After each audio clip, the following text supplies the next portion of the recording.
Quand j'étais collaboratrice parlementaire, mon bureau donnait sur la cour du Palais Bourbon, donc de l'Assemblée nationale, et puisque je lisais sur les lèvres, je pouvais voir depuis la fenêtre, lire sur les lèvres et arriver à capter des informations intéressantes. Donc voilà, finalement, j'aurais peut-être fait une bonne espionne.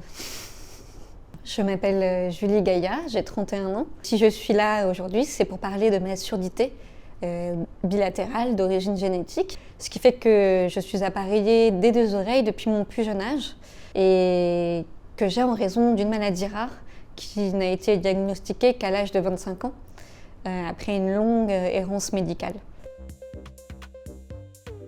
C'est plutôt un rapport binaire, c'est-à-dire entre l'acceptation et le rejet, la honte et la fierté, avec toutes les gradations que ça implique entre l'un et l'autre.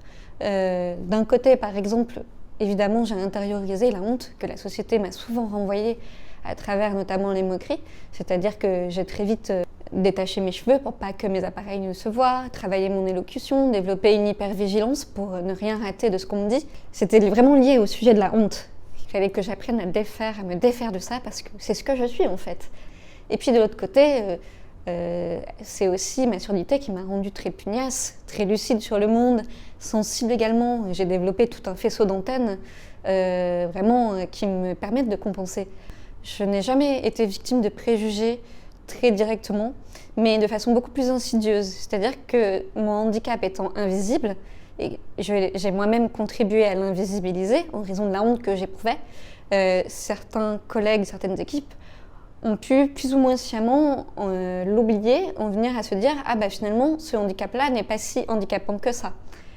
Alors même qu'il y a une fatigabilité indéniable qui est liée à une surdité. Donc on pense en permanence. J'ai vraiment pris conscience que finalement je n'appartenais ni au monde des sourds, ni au monde des entendants et que voilà, ce nini était un petit peu compliqué à gérer d'un point de vue identitaire. Maintenant, c'est assez récent, j'apprends à l'affirmer, à le dire. Ça me coûte de le rappeler et en même temps ça me coûte plus de ne pas le dire.